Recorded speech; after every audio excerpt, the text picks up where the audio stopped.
گزشتہ چند روز سے بظاہر ایسا لگ رہا ہے کہ آئینی ترمیم کا معاملہ جو ہے وہ دبا ہوا ہے، لیکن حقیقت یہ ہے کہ تحریک انصاف کے احتجاج سے لے کر آل پارٹیز کانفرنس تک جو بھی اہم ایونٹس ہو رہے ہیں ان کا آئینی ترمیم سے کوئی نہ کوئی تعلق ضرور ہے۔ آج علی امین گنڈا پور صاحب نے احتجاج کرنے کے پیچھے جو وجہ بتائی وہ یہ تھی کہ آئینی ترمیم کے گرد وہ جو وجہ ہے وہ بھی گھوم رہی ہے۔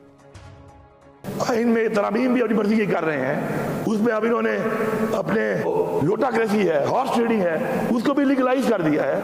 تو اس نے کہا کہ اب اجازت ملے نہ ملے تو ہم نے اپنا احتجاج ریکارڈ کرنا ہے۔ آل پارٹیز کانفرنس سے پہلے مولانا فضل الرحمان، نواز شریف، آصف زرداری، بلاول بھٹو اور شہباز شریف کی میٹنگ بہت اہمیت کی حامل تھی۔ دراصل یہ آل پارٹیز کانفرنس ہی تھی جس نے ان بڑوں کو بیٹھ کر معاملے کا حل نکالنے کا موقع دیا۔ یہی وجہ ہے کہ آج یہ خبر ٹی وی اسکرینوں کی زینت بنی رہی کہ مولانا شاید مان گئے یا کم از کم آئینی عدالت کے لیے تو مان ہی گئے۔ یہی وجہ ہے ناظرین کہ آئینی ترمیم کو 2 قسطوں میں منظور کروانے کی باتیں بھی اب سامنے آ رہی ہیں۔ ہمیں اس معاملے کو سمجھنے کے لیے کچھ گتھیاں سلجھانے کی ضرورت ہے۔ احتجاج سے ایک دن پہلے مولانا نے حکومت اور تحریک انصاف سے ایک مطالبہ کیا تھا۔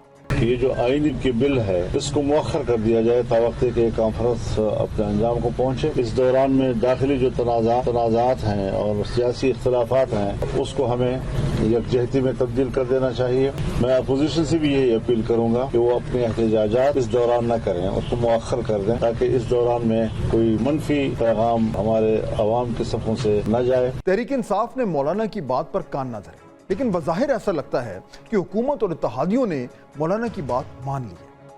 دیکھیے، حکومت ہر صورت مولانا کو آئینی ترمیم میں اپنے ساتھ ملانا چاہتی ہے۔ اس کی وجہ نمبر گیم تو ہے، لیکن اس سے زیادہ اہم ہے آپٹکس، کیونکہ حکومت چاہتی ہے کہ زیادہ سے زیادہ سپورٹ حاصل کر کے اس آئینی ترمیم کو کم از کم متنازع بنایا جائے۔ پہلے یہ افواہیں چل رہی تھیں کہ اس ہفتے پارلیمنٹ کا اجلاس بلایا جائے گا، لیکن نہیں بلایا گیا، اور اگلے 1-2 روز میں بھی اس حوالے سے فی الحال کوئی زیادہ ہلچل نظر نہیں آ رہی، جبکہ اگلے پیر سے بدھ تک SCO کانفرنس ہے۔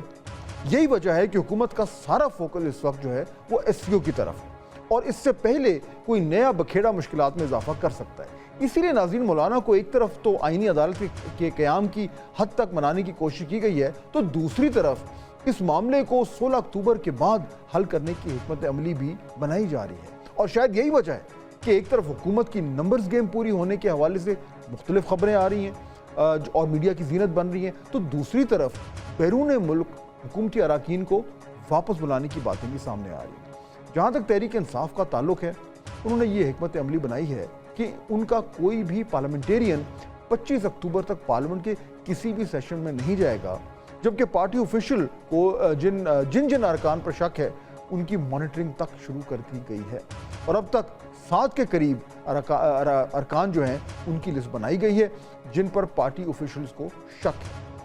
اور اس بات میں کوئی شک نہیں کہ تحریک انصاف کے لیے اس وقت آئینی ترمیم زندگی اور موت کا مسئلہ بنا ہوا ہے، اور وہ اس کے لیے کسی بھی حد تک جانے کے لیے تیار ہے۔ اور شاید اسی لیے بانی PTI نے جیل سے اقوام متحدہ کے خصوصی رپورٹر برائے ججز اور وکلاء کو ایک خط لکھا ہے۔ اس اپیل میں کہا گیا ہے، آئینی ترامیم سے قانون کی حکمرانی کو خطرہ ہے، جبکہ عوام کے بنیادی حقوق مجروح ہوں گے۔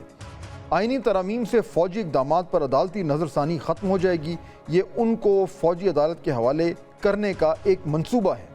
آئینی ترمیم کے ذریعے نئی عدالت کے لیے تقرریاں پارلیمانی کمیٹی کے خفیہ اجلاس میں ہوں گی، جبکہ حکومت کی طرف سے ناظرین تمام تر کوششیں کی جا رہی ہیں۔ ایک طرف اس بات پر ذہن سازی ہو رہی ہے کہ 63A کے فیصلے کو کیسے اپنے مقاصد کے لیے استعمال کیا جائے، تو دوسری طرف مخصوص نشستوں پر بھی ایک بڑی ڈیولپمنٹ سامنے آئی، جس میں اسپیکر قومی اسمبلی نے الیکشن کمیشن کو دوسرا خط لکھ دیا ہے۔ خط میں لکھا ہے، پارلیمانی رہنماؤں نے ایک خط میں مجھ پر زور دیا کہ الیکشن ترمیم ایکٹ کے تحت مخصوص نشستیں الاٹ کی جائیں۔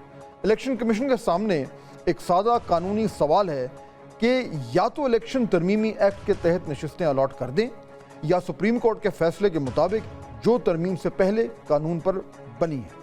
پارلیمانی رہنماؤں نے مجھے لکھا کہ 3 ہفتوں سے الیکشن کمیشن نے تاحال کوئی فیصلہ نہیں کیا جو قانون کی خلاف ورزی کے مترادف ہے، لہٰذا بغیر کسی تاخیر کے موجودہ انتخابی قانون پر فوری عمل درآمد کیا جائے۔ اور تیسرا، ناظرین، مولانا کو منانے کے محاذ پر بھی مسلسل کام جاری ہے۔ قصہ مختصر،